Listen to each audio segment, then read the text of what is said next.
Elizabeth Puranam joins me now live from New Delhi. Liz, so Narendra Modi has spoken about the deaths of these soldiers. What's he had to say? Prime Minister Narendra Modi said that the deaths of the 20 soldiers will not be in vain. He also said that the sovereignty of India is the most important thing and that India wants peace, but that it's capable of what he called a befitting reply if instigated. He's also called for a meeting of all the major political parties on Friday to discuss this situation. He's held meetings with defence chiefs already and also with his own cabinet ministers. And we've had high-level military talks taking place between India and China in the Galwan Valley where the clashes happened on Monday.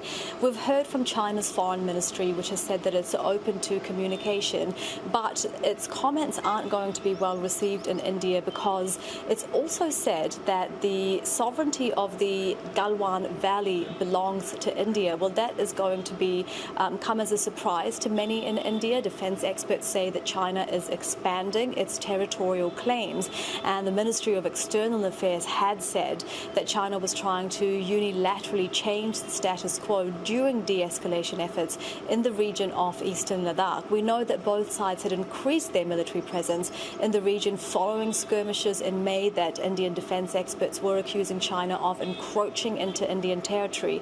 And they had been asking the government what it was doing about it.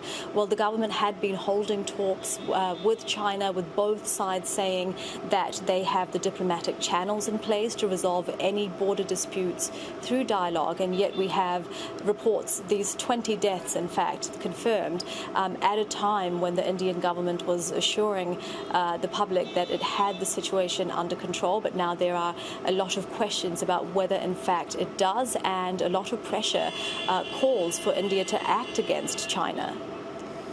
Okay, Liz, so there's this possible pressure facing the government.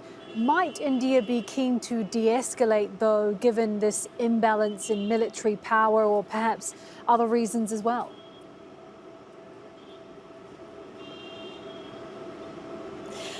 So if you look at what Narendra Modi had to say, that the death of the 20 soldiers is not going to be in vain, and also that, you know, they're capable of a befitting response if they're provoked, well, it doesn't seem like he wants to de-escalate from that. And again, he is under a lot of pressure. There are protests out on the streets. They are small. There are still restrictions on the number of people who can gather, but there have been protests in lots of cities around the country, including outside the Chinese embassy, by army veterans calling for action against China. There's the hashtag boycott China and boycott Chinese products is trending on Twitter. India has a very nationalist media, and they're all calling for action against China. And again, India is not going to respond well to the Chinese foreign ministry statement either, because again, they were calling for communication, but they're really blaming India for everything that happened.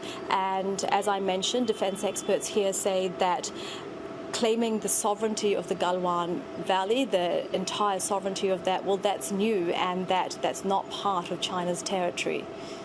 Thank you for that, Elizabeth Puranam there live from New Delhi. Katrina Yu has more now from the Chinese capital, Beijing. China says it's in close communication with India via both diplomatic and military channels.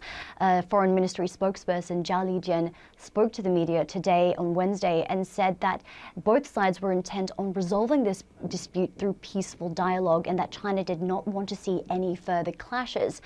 At the same time, Zhao Lijian laid the blame for the deadly brawl on Monday solely at the feet of India. According to Beijing, the two sides actually reached a consensus on the border dispute on June 6th, but Indian troops violated this consensus, and he said they provoked and attacked Chinese personnel. He also went on to urge the Indian military to discipline its troops.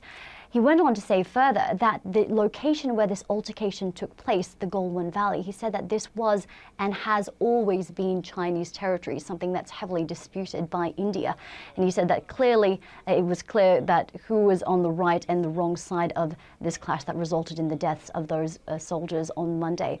Now, according to Indian media, there were Chinese casualties as well, but the Chinese government is yet to release any numbers, and there is some speculation that they may never release these numbers. State media here are saying that this is in fact a sign of goodwill from Beijing, an example of Beijing wanting to pursue peace with India and not wanting to spark any confrontational sentiment that may lead to all-out conflict.